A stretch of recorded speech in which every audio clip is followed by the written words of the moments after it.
Sagicor, building trust for generations. Celebrating 55 years. The time by Sagicor is 7 o'clock.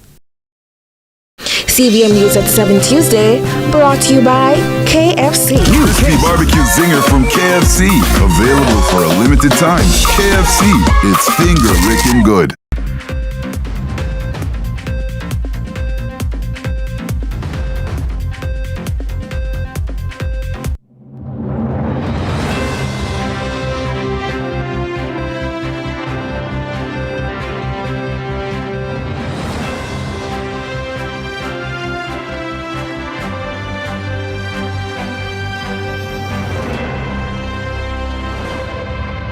Tonight in CVM News at 7, expert recommends capital punishment for mass gun importation. $13 billion loss projected for JUTC in 2025. Men on the run linked to exotic animals and ammunition bust. For Tech Pulse, AI and gadgets changing the game. In the business report, Poco Loco floats again. While in sports, Reggae Boys named squad for World Cup qualifiers.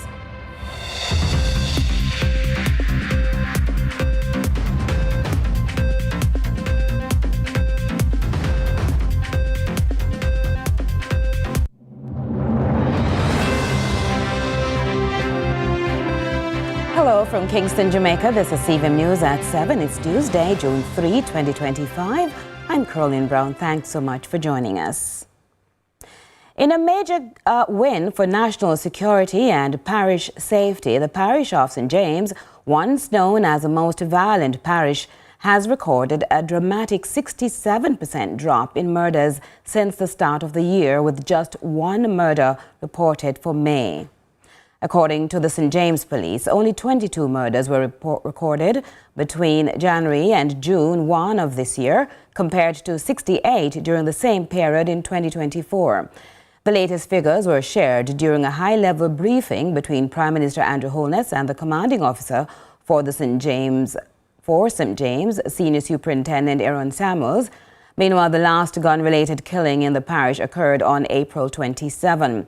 The government of Jamaica says it will continue to support initiatives aimed at maintaining peace and safety across Jamaica. Now, only recently, the authorities made a historic discovery of guns and ammunition at a corporate area warehouse destined for criminal hands in the streets of Jamaica. The harrowing find has led one expert to believe there will be need for stricter laws for persons involved in the mass importation of guns, given Jamaica's crime history. Here's more from Nika Lewis. Over 220 A-grade firearms and more than 50,000 rounds of ammunition were recently seized at a location in the corporate area. And although no arrests have yet been made, the investigations will hopefully yield some penalties for those involved. Criminologist Dr. Jason Mackay, in commending law enforcement on the historic find, says these are radical times requiring radical penalties. So a find like this with 220 guns, tens and tens of thousands of ammunition, you've way across the bar of a single victim or single victims. You're looking on what could damage a society on a whole. Now, our biggest threat in this particular society is the gun issue. The guns are the ones killing the people. So when persons are importing them in mass, you go beyond looking on life imprisonment and 25 years. Now you have to find a way that the people will stop doing it. And the only way you're going to get that is when you have a state-sanctioned, systematic execution of persons involved in that type of activity. That alone is going to stop it from happening. Nothing else. He notes, had those weapons made their way onto the streets, much of the gains made in crime fighting since 2024 would be at risk with increased bloodshed. If it really continues like this, it's going to have such a dramatic impact on the country where they're being armed at this rate, where guns are being sold at this rate, that you may reach to a point where they can challenge the government for control. Dr. Mackay says while those involved in this seizure may not be slapped with the measures he's proposing, he's of the view others may attempt. More guns than the parish of St. Catherine recovered last year in totality, and that is one of the most successful gun recovery parishes in the country last year. I mean, just put it in perspective, St. Thomas recovered 4 guns last year in the entire parish. You introduced 220. An even greater way to think of it, 220 guns being introduced into the streets of London could change the very culture of crime in London. And there's a special appeal this evening for citizens to assist the police with any information they have following a major contraband seizure in Westmoreland. The persons involved who came by sea and who were surprised by crime fighters are also being sought in relation to the illegal trade of exotic animals. High tides in Westmoreland up to late Tuesday create a lull along the fishing village, an extra period of calm and somewhat reduced activity. Unlike the rush of government boats that swarmed the Camp Hope and Sanson beaches hours before on Monday. Dave, a fisherman of over 30 years, says he encountered the law enforcers. Kick off my door and come in and ask me, say, who am inside my place? I'm telling them I'm alone. So, them said to me, say, all right, go on back on your bed. So I go back on my bed and after I go back on my bed, come back to sleep. So I get up and come out in the morning and I leave. So I don't know much going on when I come back. Because all I do is them kick off again and they go down here, dig up and but I'm not really down here and find that as far as I understand. However, as far as we understand, this boat is a standout for an intelligence-driven operation by the Counter-Terrorism and Organized Crime Investigation Branch (CTOC) of the Jamaica Constabulary Force, the JCF. According to the force's official report, at about 5 o'clock Monday morning, when the team conducted investigations at both Camp Hope and Sanson beaches, 2 men were observed removing items from the shoreline. The men, however, fled upon seeing the team, leaving behind 2 knitted bags. Inside the bags, more than 3,900 rounds of ammunition. The police say this seizure again represents a blow to the operation of criminals. They also confiscated 2 makeshift cages containing 10 live and 9 dead exotic parrots, as well as 2 squirrels, tools, and more than 20 packs of uncustomed cigarettes. Only recently, the red flag was raised against the illegal trade in exotic animals, which is a clear and present danger to public safety, national security, and environmental well-being. The JCF says it continues to pursue those who are engaged in the act. The animals were handed over to the National Environment and Planning Agency, NEPA. They were, however, euthanized or taken out humanely, considering they are not native to Jamaica. Meanwhile, the joint team was back at the locations on Tuesday, combing the area, still searching for the 2 men who remain at large. Traffic we're a little bit, yes, but through the breeze is on and now we can't get to go sea and so forth. So we have to stay at home.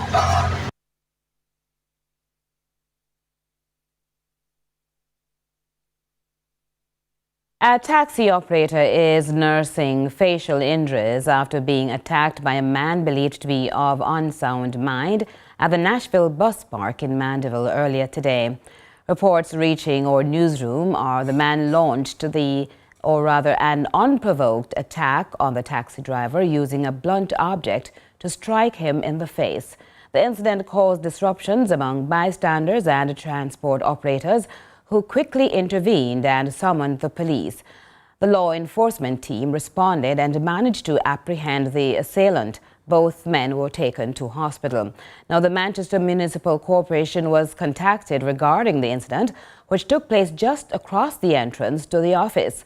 Our newsroom was told they heard the commotion but did not take note of the persons involved. That position is a concern, as noted by an alleged eyewitness who points to the number of individuals with mental issues who are left to roam the streets. So I say, them a man who have unsound mind should not into the bus park legally like that. With them offensive weapon, they can cause dangerous chaos. And we have to find a way to keep out those people from out of the bus park where you have public people traveling, people just go up and down to and fro. The JUTC is projected to hemorrhage some $13 million for 2025, according to opposition spokesman on transport, Michael Phillips.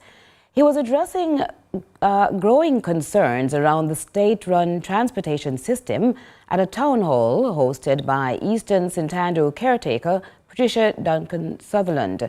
Angela Melvin reports. Moved by affairs at the state-run bus company JUTC, opposition spokesman on transport Michael Phillips says much has gone off course for public transportation under the governing JLP. He cites concerns with the cash bleed that continues to haunt the company, which some say is a much-needed, heavily subsidized option. We are not saying that we have to lay off persons.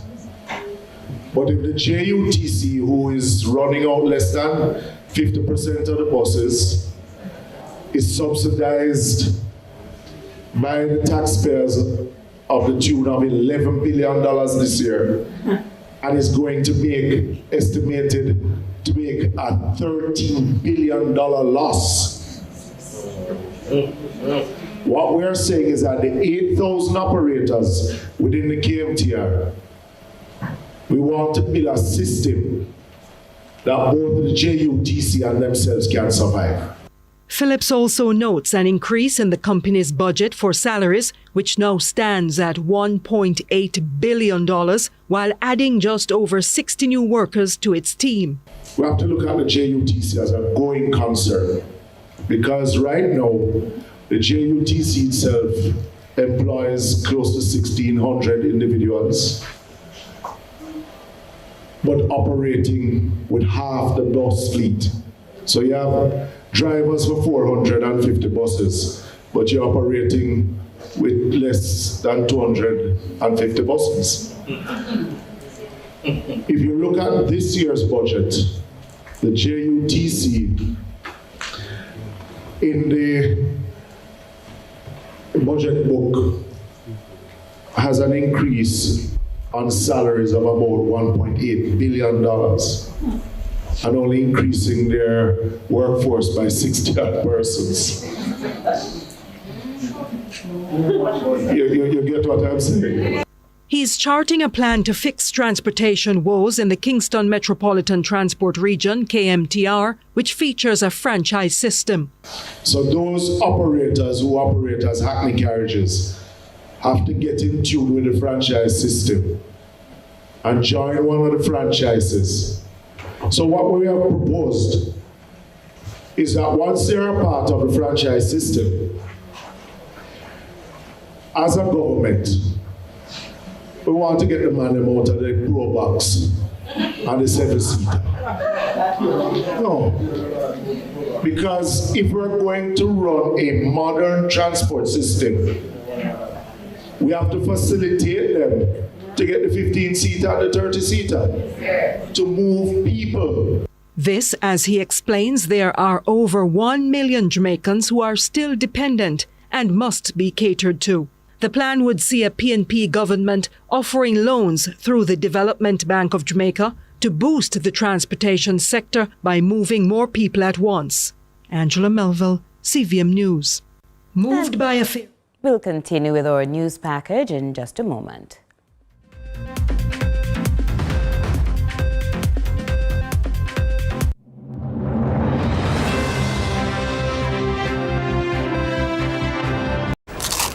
The last eclipse of our galaxy. Scientists are gathered here today to witness this extraordinary event. Simply marvelous, extraordinary, unforgettable, one of a kind. Oh man, that's amazing. You can't ignore the craving that makes everything crunch. The crispy barbecue zinger is back with barbecue sauce, cheddar cheese, bacon, and crispy onions on a spicy zinger filet. KFC, it's finger licking good.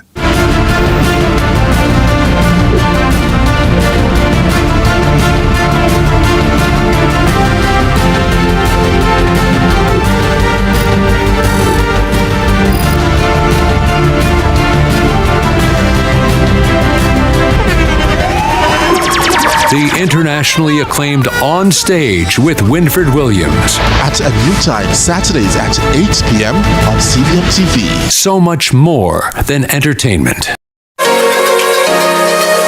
Come rise with sunrise to mighty steps into June. We begin with a little fire in Wednesday service. Then it's off to Sunrise Book Club for some summer reads. From the shelves to the shores, we're talking World Oceans Day, and we'll wrap your morning with WAGs, brought to you by TruePet. Why Not Wednesday is powered by Flow. You've never seen a sunrise quite like this.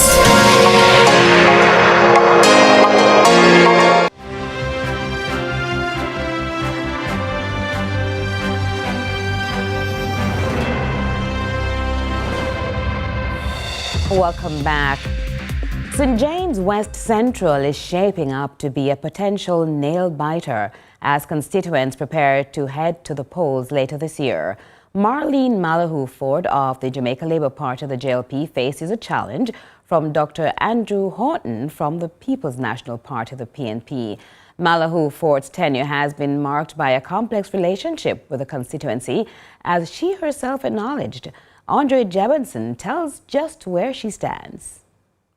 Marlene Malahoo Fort is the sitting member of Parliament for St. James West Central. There were initial speculations about the Jamaica Labour Party JLP considering a replacement for her, and she admittedly contemplated her continued service there. However, on Sunday, she was definitive about her intention to run again. I don't think it's any secret that many consider me a misfit in the space. And I almost believed it. Almost is not good enough, though. So I want to tell you that I am here and I will remain here. In the 2020 general election, Malahoo Fort beat economist Dr. Andre Horton by 1,766 votes. The upcoming general election will see a rematch between these two. The local government election results in 2024 suggest a potential tightening of the voting gaps in St. James West Central.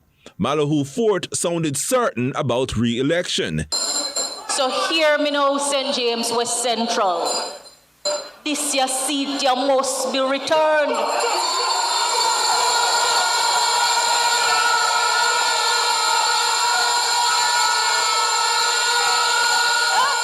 So what happened? You think me can't talk back?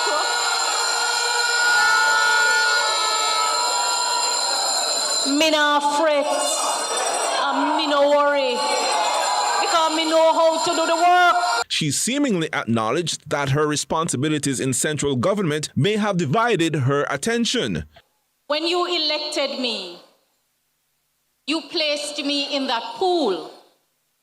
And when you elect any member of parliament, you place them in the pool. If you are appointed to the cabinet, you share responsibility for running the government.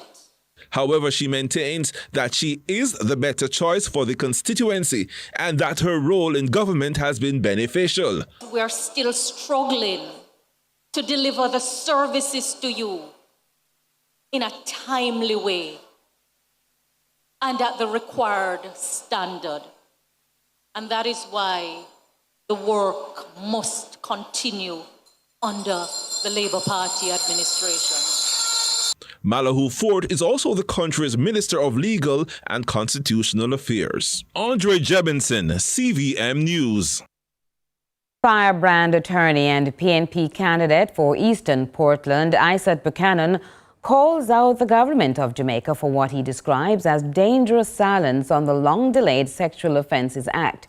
He also says Prime Minister Holness has until the end of July to hold the general election.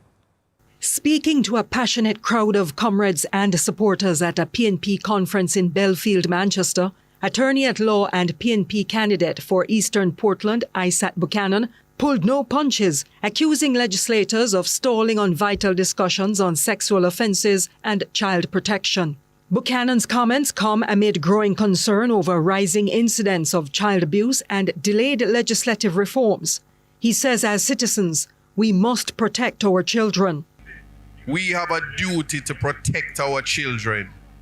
And the only way we can do that is to reject any form of corrupt and cover-up of the sexual offences registry. There is a government, and this government wants to keep that registry private in the face of so many children being hurt.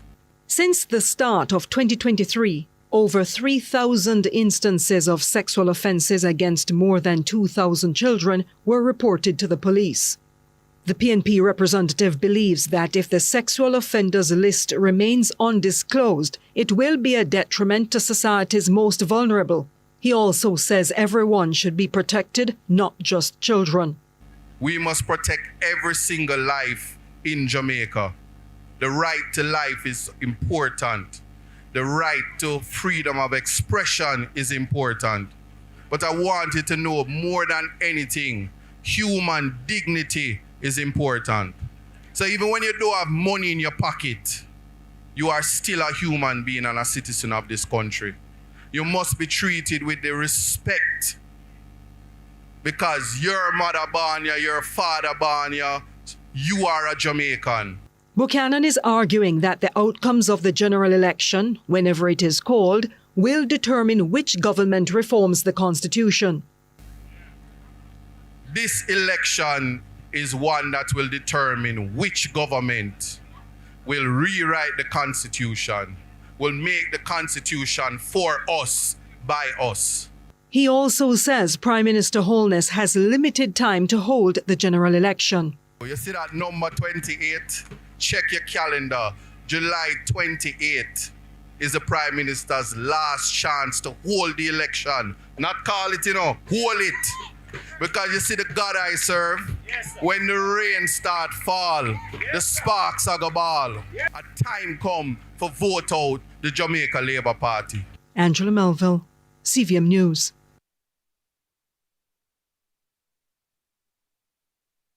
It's time now for Tech Pulse, CVM's sneak peek into the world of innovation, tech and artificial intelligence. Nika Lewis cracks the code on some high-tech innovations critics are raving about.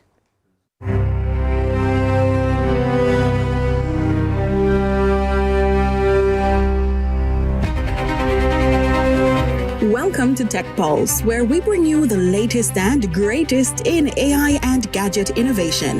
Today we're diving into the mind-blowing tech that's redefining the way we live, work, and play. First up, Viwood's AI paper, a digital paper that feels like the real thing, but is powered by artificial intelligence, AI. Put down that boring piece of white paper and start living in the future, man. And that future starts with e-ink. But not just any e-ink. The Carta 1300 display is the most sophisticated e-ink tablet to hit the market. We're talking about a super fast refresh rate and a very natural touch response. It's perfect for note-taking and reading where you want a real-world paper feel. It doesn't get thinner than this. It's only 370 grams and it's slim at 4.5 millimeters. And it's a huge 10.65-inch display with 2560 by 1920 300 ppi of resolution. It's even bright in the sunny sunshine that's sunning down. With 128 gigabytes of storage, there are plenty of pages it can hold, and it's securely locked with password and fingerprint protection. Perfect for sketching, and you can easily share your notes and papers using the ViTransfer app. Imagine writing, sketching, and even translating text in real time. Experts say this could revolutionize education and business.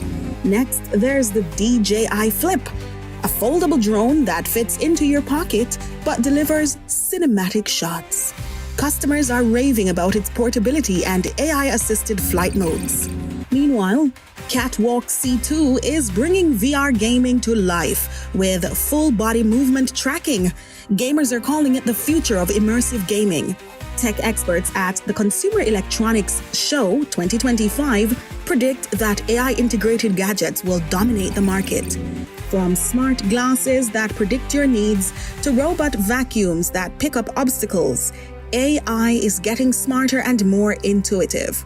One expert noted, quote, "We're entering an era where AI doesn't just assist, it anticipates. Saw anything you liked? Let us know in the comments. And that's it for Tech Pulse. The future is now.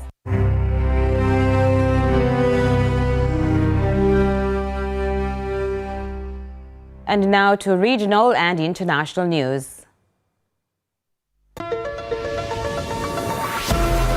We begin with news in the region. Prime Minister Mia Mottley says the region must stick together to create better policies that would lead to the region overcoming its many obstacles, including the climate crisis. She made the call while addressing the ruling Dominica Labour Party's national rally in Dublanc, Dominica, which was to celebrate 70 years. Prime Minister Mottley also reiterated concerns that the Caribbean is underpopulated, hindering the unlocking of economic potential and growth, as we hear from CBC News Barbados. So that when I say that we have to have a partnership between people and leaders, it is to begin to discuss some of these difficult issues, because you're not going to get the kind of economic growth without people. And that is why persons like myself and your Prime Minister and others believe in the single market and single economy, believe in the freedom of movement.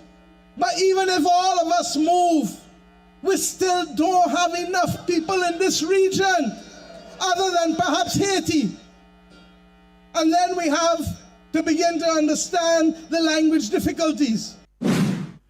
A terrifying bee attack in Belize City has left one family shaken and 6 of their dogs dead. Steve Mahler and his family were jolted awake by a distress call from one of his employees, and what followed was chaos. A swarm of aggressive bees had taken over the area, and the family's desperate attempts to get help revealed a troubling reality. No emergency agency was able to respond in time. Greater Belize Media has that report.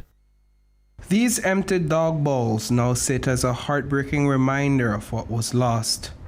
For Steve Mahler and his wife, they're more than just feeding dishes. They're symbols of the pain and emptiness left behind after a horrific bee attack claimed the lives of 6 of their beloved dogs on Saturday morning. Mahler shared the emotional story of that terrifying moment, one that has left his family shaken and searching for answers. So while I was asleep, the young man who worked with me here, Andrew, he came to work, right, and it seemed that he discovered what was happening. And he gave me a call. He was all panicking and stuff like that, and tell me, please don't come outside whatsoever. A lot of killer bees out there. It seems that all the dogs are dead. I said, what? How could that be? He said, yes. He said, the dogs are dead. He said, I'm going to look at my big German Shepherd that I had to the back. He said, and he's dead already, and he had the other ones, and when he came out, then the bees, they attacked him also. The swarm of bees emerged from an old abandoned wooden house nearby. It turns out the bees had made themselves at home, building a hive inside the walls of the structure. Concerned, Mahler reached out to the Belize Agricultural Health Authority for help. They pointed him to the Ministry of Agriculture, but when he contacted the ministry, he was told no one could assist. Everyone was tied up with the National Agriculture and Trade Show happening in Belmopan.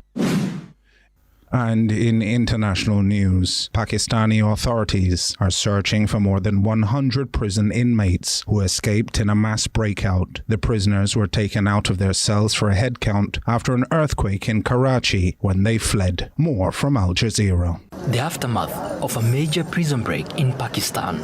Worried for prisoners' safety following a series of earthquake tremors, officials say inmates were brought out of their cells for a head count.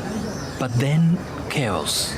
Prisoners turned on security guards, seizing their weapons and triggering a gunfight. At least one prisoner was killed and several guards injured. Hundreds of inmates escaped. There was a total of 6,000 prisoners at the time of evacuation. 216 prisoners managed to escape. We have recaptured 78. Family members have gathered outside the prison, desperate for news about their loved ones. My son Hamza was imprisoned here. He was an addict. He was caught by police for using drugs. I met my son here yesterday. Then I heard this news last night that prisoners have escaped from here. I am here to inquire about my son. I'm worried about him. My son is a prisoner. They're not telling me his whereabouts, rather baton charging. There are no rules and regulations. They're not even telling me whether my son is alive or dead. And that's it for regional and international news.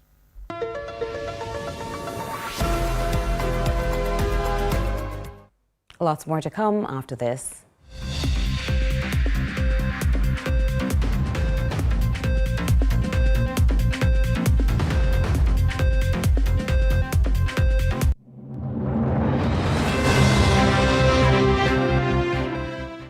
Limited time, KFC. It's finger licking good. The time by KFC is... Jamaica Relay for Life is back. Join the Jamaica Cancer Society on Saturday, June 7 at the Police Officers Club in Kingston. And let's walk, dance, and celebrate life together. From 6 p.m. to 6 a.m., we're honoring survivors, remembering loved ones, and standing strong in the fight against cancer. We'll have lots of prizes and surprises for the best teams. So, form a team, purchase Luminaria bags, and let's relay for life. To register your team, visit www.jcs.live or call 876-927-3317. Brought to you by the Jamaica Cancer Society. Walking together with hope. Let's delve deep into the issues. We'll take you beneath the surface. Greetings and salutations. My name is Orville Higgins and it's another edition of Fan Central. Talking to the people at the heart of the top sporting stories. Hear from your favorite sportsmen and women and the administrators who work tirelessly to make it all happen. It's a live sports talk. I've written an entire article. Yes. Looking at all the major issues every Tuesday at 9 p.m. It's Fan Central.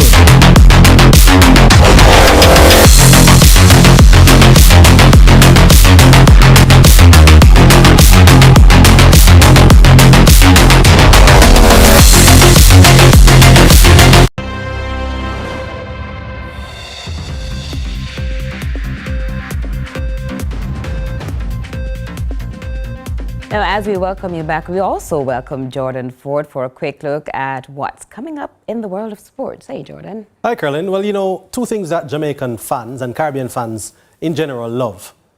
Reggae Boys, football, and we're talking about West Indies cricket, right? Mm-hmm. We have both of those in sports. The Reggae Boys naming a 24-member squad for two upcoming World Cup qualifiers starting this Saturday. Some familiar names in there, but guess what? Some surprise omissions. I'll tell you about those.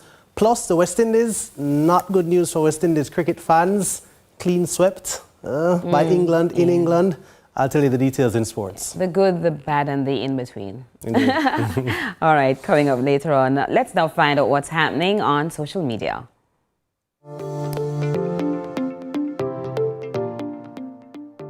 So, what's happening in our local social media spaces today? Jamaica's minimum wage is now $16,000 per 40-hour work week, effective June 1. Here are some of your reactions. At Cassandra Biggs Plus writes, $16,000? That's not even grocery money, but you have to work with what you have still. At Will Ryan Wilson shares, people them say it's not enough and small businesses are threatening to lay off staff. Damned if we do, damned if we don't. At Ashik Abi comments, but as employers, we must have a conscience. The work they do gives us back time so we can focus on other things. So the least we should do is be fair with the wages. At the.mrs.plumber post, dear domestic workers, your employers are also employees themselves. Be considerate in your request for more because they are not being paid more. At Smiley_B2003 says, this pay increase offers nothing. Every time government raise minimum wage, they raise taxes, bus fare, as well as food. So basically there's nothing left. And that's what's trending online today. Continue to share your thoughts with us on X at CVM TV and CVM Television on Facebook and Instagram. I'm Michael Paul. Let's now go to the business report with Joel Krauskill.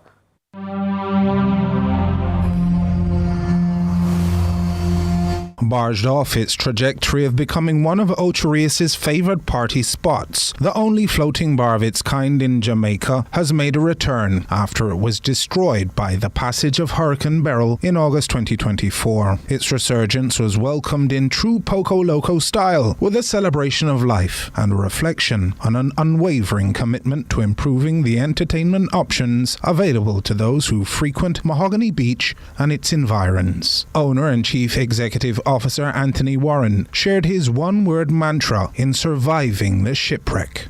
I'll say resilience. I mean, that's what it was. I mean, we didn't want to give up. I mean, it was really bad what happened with the hurricane and the looting, both of them. But it was really tough. But we all got together, all the owners got together, and we knew that this was an excellent thing that we had going. And with all the tourism, the great tourism here, we formed really good relationships with a lot of people here, and we have good organizations that we work with to give back to the community. So we want to be integrated in Jamaica, not just being someone here that's doing business. So we're excited to be back, and we did everything in our power to make sure it happened. The determination shown by everyone involved in getting the venue back in ship shape at significant expense was saluted by Warren, who intends to captain the vessel toward success no matter the obstacle, with the enjoyment and safety of patrons the priority. We got a bigger and better barge, okay, which is, I mean, this barge is able to hold 60 containers. I mean, this is an incredible size for bar. We are contracted with 2 different towing companies, so if we need to move in case of emergency, we can move in case of emergency. We have full-time security on here, 24 hours a day, and we did more training with our staff for emergency procedures. So, I mean, we went above and beyond what we did the last time to make sure that the boat is safe, our customers are safe, and our employees are safe. I'll say a ballpoint figure, maybe 1.4 million for the first one. And then, of course, I mean, the second one, with all the things that's going on in the world, of course, it costs more than that. So, but I mean, it's going to be worth it. I mean, Jamaica is an awesome place. I mean, I love this. I love the place. I've been coming here since 2015, and I mean, this is like my second home. So I love it. Rebuilt and reinforced to withstand severe weather conditions, the Poco Loco owner is hoping it's smooth sailing from here on in, even though the attraction's return coincides with the start of what is expected to be an active hurricane season. I'm not worried at all. I mean, this thing is a rock. I mean, not only is it a rock, I mean, the barge of this size have withheld level 4 hurricane storms. So I'm not worried about it at all. And then the procedures that we have in place, the tug company and the backup tug company, that we just have to give a 45-minute notice to come pick us up. I'm not worried at all. Joy Roberts, Executive Director of Jamaica Vacations JAMVAC, notes a number of additional innovations in the works that are sure to propel brand recognition going forward. I understood that last year they had actually signed up with Carnival, and I'm sure that this year they're going to go back, and I think they're doing other ships. So we're looking forward to having them sign up. I mean, I see now that it's actually a barge. We're actually on a barge, which is much nicer. And even the aesthetics is much better than it was before. So I want to congratulate Mr. Warren. I mean, absolute resilience. Resilience. But I'm so happy that he's back here. 62 employees, I understand, starting off with. And we're looking forward to doing business together. Honestly, I didn't expect it so soon, but I'm so happy. And it's just at the right time, because we're planning for winter season, so they can get everything, get everything straightened out, so we'll be ready for the winter season. Boat Race Fair will be back, and all the ships will be coming back.